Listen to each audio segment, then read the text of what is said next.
नमस्कार दोस्तों, स्वागत है आपका मेरे YouTube चैनल पर देसी इंग्लिश सेंटर पर।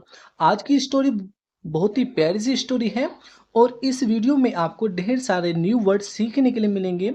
ग्रामर का पोर्शन है वो भी हम इसमें क्लियर करके चलेंगे ताकि आपकी जो ग्रामर की प्रैक्टिस है वो भी हो जाए। एक एक सेंटेंस देखेंगे कि कौन से टेंस का है। तो सबसे पहले वीडियो का टाइटल देखते हैं, the lazy boy.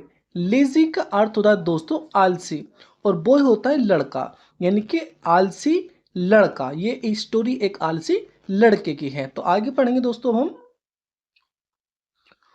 Once upon A time, एक समय की बात है। वंस अपॉन ए टाइम एक समय की बात है।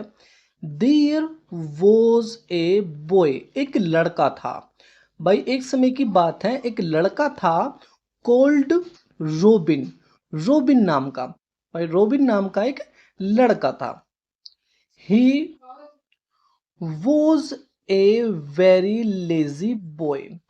ही माने वह, वॉज था, ए वेरी लेजी बॉय एक बहुत आलसी लड़का। वह एक बहुत आलसी लड़का था। दोस्तों ये जो वाक्य है, he was a very lazy boy, ये वाक्य हमारा पास्ट का सिंपल सेंटेंस है। सिंपल वाक्य है। सिंपल क्या होता है? सिंपल वो होता है दोस्तों वॉज के साथ यदि कोई वर्ब नहीं दी गई है, सिर्फ वोज है या वर है, उसके साथ कोई क्रिया नहीं है, तो वो हमारा पास्ट का सिंपल सेंटेंस हो जाता है। ठीक है भाई। तो he was a very lazy boy, वह एक बहुत आलसी लड़का था। आगे पढ़ेंगे। He never use to do things on time. He never use to do, वह कभी भी नहीं किया करता था थिंग्स, चीजों को, ऑन टाइम, समय पर। वह समय पर चीजों को कभी भी नहीं किया करता था, यानी कि टाल दिया करता था इस तरीके से। तो यूज टू का दोस्तों कहाँ प्रयोग करते हैं हम? यूज टू का अर्थ होता है दोस्तों जब हम पुराने जमाने की या पास्ट की जब हम आदत को बताते हैं तब हम यूज टू का प्रयोग करते हैं। ठीक है भाई। जैसे मैंने कहा वह खेला करता था, तो ही यूज टू प्ले। वह खेला करता था, वह दौड़ा करता था, तो ही यूज टू रन। इस तरीके से हम यूज टू का प्रयोग करते हैं जब हम आदत को बताते हैं। तो ऐसे ही ये वाक्य, he never use to do things, वह कभी भी चीजों को नहीं किया करता था ऑन टाइम, समय पर। वह समय पर कभी भी चीजों को नहीं किया करता था। आगे पढ़ेंगे दोस्तों। एंड और ऑलवेज डिलेड देम, और हमें हमेशा उन्हें टाल दिया करता था। ऑलवेज होता हमेशा और डिलेड का अर्थ है दोस्तों टाल देना। ठीक है भाई। तो वो हमेशा टाल दिया करता था उन्हें, उन्हें किन्हें? चीजों को। कि हाँ भाई कल करेंगे, परसों करेंगे या उस दिन करेंगे, इस तरीके से वो चीज़ों को टाल दिया करता था, यानी कि समय पर नहीं किया करता था। आगे पढ़ेंगे दोस्तों। वन डे, एक दिन, हिज मदर, उसकी माँ ने, भाई उसकी जो माता थी, उसकी जो मम्मी थी, ऐसा कह सकते हो, हिज मदर, उसकी माँ ने, सेड टू हिम, उससे कहा। भाई उसकी माँ ने एक दिन उससे कहा, क्या कहा? Robin, robin, switch off the gas, कि गैस को बंद कर दो। भाई एक दिन उसकी माँ ने रोबिन से कहा कि रोबिन गैस को बंद कर दो। रोबिन डिलेड गोइंग, भाई क्या हुआ? रोबिन को देर लगी, भाई रोबिन को देर लगी जाने में। ठीक है भाई। या आप ऐसा कह सकते हो, रोबिन डिलेड गोइंग, रोबिन को देरी हो गई जाने में, यानी कि उसने टाल दिया इस तरीके से, यानी कि रोबिन ने टाल दिया जाने को। एंड और वहन जब, ही डिड और जब उसने किया, क्या किया? यानी कि बंद किया, जब उसने बंद किया। The milk had boiled over, यानी कि दूध क्या हो चुका था? दूध उबल चुका था। भाई उसे जाने में देरी हो गई और क्या करा? जब वह गया, जब उसने बंद किया। इस डू इस डिड का अर्थ दोस्तों यहाँ पे कोई हेल्पिंग वर्ब नहीं है। कभी आप यहाँ पे हेल्पिंग वर्ब सोचो, हैज, हैव, विल, हैड, इस तरीके की।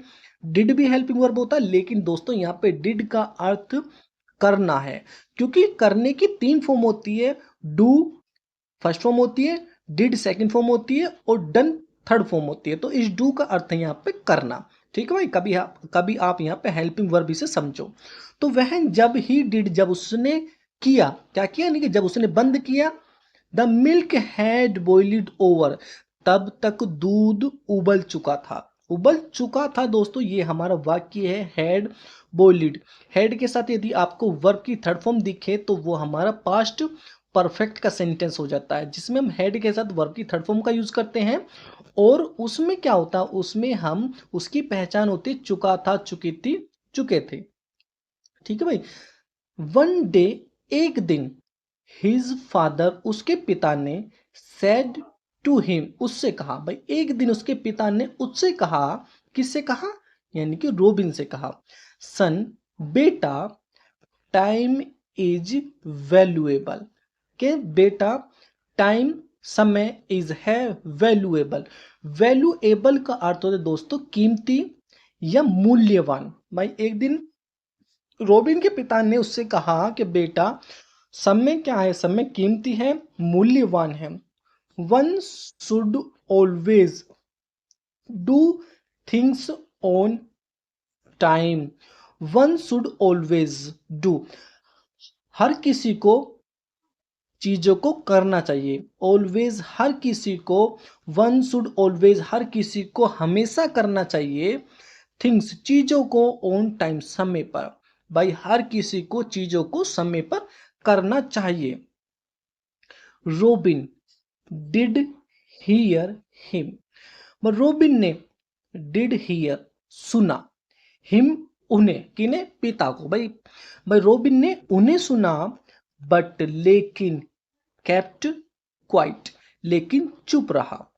भाई रोबिन ने अपने पिता को सुना, हिम दोस्तों उसी की बात हो रही है, यानी कि उन्हें सुना, अपने पिता को सुना रोबिन ने, लेकिन क्या रहा वो, केप्ट क्वाइट, चुप रहा। ठीक है भाई, आगे पढ़ेंगे। वन डे, एक दिन, he came to know that he had won the first prize in a quiz competition. देखो दोस्तों इसका अर्थ यह हुआ, एक दिन, सो यहाँ पे कहाँ पे आ रहे थे दोस्तों, वन डे, एक दिन, ही कैम टू नो, उसे पता चला। भाई दोस्तों एक दिन उसे पता चला, किसको, रोबिन को, दैट की he had won the first prize, कि वह पहला इनाम जीत चुका था। भाई उसे पता चला कि वह, एक दिन उसे पता चला कि वह पहला इनाम जीत चुका था। किसमें जीत चुका था, इन ए क्विज कंपटीशन, एक प्रश्नोत्तरी प्रतियोगिता में। प्रश्नोत्तरी प्रतियोगिता क्या होती है दोस्तों, जब आपने क्विज का अर्थ आपने सुना होगा दोस्तों, जब हम ये होते हैं ना, हमारे जो प्रश्न होते हैं उसमें चार ऑप्शन दिए होते हैं, तो उसमें से एक हमें छांटना होता है, उसे बोलते हैं क्विज। तो उसने, उसे जब एक दिन उसे पता चला कि वह एक प्रश्नोत्तरी प्रतियोगिता में इनाम जीत चुका है, दैट की ही हैड पार्टिसिपेटेड इन, के उसने उसमें भाग लिया था। भाई एक दिन उसे पता चला कि वह प्रश्नोत्तरी प्रतियोगिता में इनाम जीत चुका है। He was asked to collect the prize the same day, से उसी दिन इनाम लेने के लिए कहा गया। भाई किसको कहा गया, रोबिन जो था, रोबिन को जब वो इनाम जीत गया तो उसे उसी दिन इनाम लेने के लिए कहा गया। कैसे कहा गया होगा, जैसे जैसे दोस्तों टीचर लोग होते हैं, उन्होंने कहा होगा कि तुम इनाम जीत चुके हो और तुम्हें इसी दिन, यानी कि आज के दिन ही इनाम लेने के लिए आना पड़ेगा। तो ऐसे ही उसी उसी दिन उसे इनाम लेने के लिए कहा गया। बट, लेकिन, robin did not go, but robin नहीं गया। दोस्तों डिड नॉट गो, ये वाक्य हमारा पास्ट इंडेफिनिट का अफर्मेटिव वाक्य है। ठीक है भाई, जिसमें हम नेगेटिव में डिड नॉट का प्रयोग करते हैं। तो वह इनाम लेने के लिए नहीं गया। आगे देखेंगे दोस्तों, ही वेंट, वह गया, टू कोलेक्ट, लेने के लिए। दोस्तों कोलेक्ट का अर्थ वैसे इकट्ठा करना भी होता है, लेकिन यहाँ पे इकट्ठा करना नहीं है, इसका अर्थ यहाँ पे लेने जाना। तो ही वेंट, वह गया, टू कोलेक्ट, लेने के लिए, द प्राइज, इनाम को। वह इनाम लेने के लिए गया, द नेक्स्ट डे, अगले दिन, वह अगले दिन इनाम लेने के लिए गया। ठीक है भाई, आगे देखेंगे। बट, लेकिन, the prize had become useless, लेकिन जो इनाम था वो बेकार हो चुका था। दोस्तों ये भी वाक्य हमारा पास्ट परफेक्ट का है, क्योंकि हैड के साथ हमने वर्ब की थर्ड फॉर्म का यूज किया है। तो बीकम फर्स्ट फॉर्म होती है और बीकेम सेकंड फॉर्म होती है और थर्ड फॉर्म भी हमारी बीकम ही होती है। तो उससे जब अगले दिन वह जब इनाम लेने के लिए गया, तो इनाम जो था वो बेकार हो चुका था। यूजलेस का तो था बेकार हो चुका था। क्यों बेकार हो चुका था, आगे पढ़ेंगे क्या इनाम है वो। फोर, क्योंकि इट वॉज, यह था, एक टिकट। भाई यह इनाम जो था वो एक टिकट था, कोई इनाम वगैरह वैसे कोई मेडल वगैरह नहीं था। इनाम में एक टिकट था। किस चीज का टिकट था, टू ए मैजिक शो, एक जादू के शो का टिकट था भाई। जैसे जादूगर आते हैं किसी भी मेले में, किसी कहीं पे भी, तो जैसे जादूगर का खेल होता है तो उसे मैजिक शो बोलते हैं। तो वो जो टिकट था एक जादूगर का शो था, शो का टिकट था। Which was held the previous day, which, जो, वॉज हेल्ड, जो दिया गया था। भाई जो दिया गया था, द प्रेवियस डे, पिछले दिन। दोस्तों प्रेवियस का अर्थ होता है दोस्तों पिछला, और डे होता दिन, यानी कि जो पिछले दिन दिया गया था वो जादूगर का शो का टिकट था। रोबिन, रोबिन रियलाइज, रोबिन को एहसास हुआ, हिज मिस्टेक, अपनी गलती का। भाई रोबिन को अपनी गलती का एहसास हुआ, रियलाइज का अर्थ हो दोस्तों एहसास होना। एंड और लर्नट, उसने सीखा, हिज लेसन, अपना सबक। भाई उसने फिर अपना सबक सीखा। अब देखते हैं मोरल क्या मिलती है हमें, शिक्षा मिलती है इससे। Don't delay in doing things, के चीजों को करने को मत टालो। डोंट डिले, मत टालो, इन डूइंग थिंग्स, चीजों को करने में। भाई चीजों को करने में मत टालो, यानी कि देरी मत लगाओ। ठीक है भाई, जैसे कि जैसे आपने देखा होगा कि हम कह देते हैं कि भाई मैं इसको कल कर लूंगा, इस काम को परसों कर लूंगा, तो उसी का अर्थ हमें इसी की इसमें सीख मिलती है कि चीजों को करने में मत टालो या मत देर लगाओ। ठीक है भाई,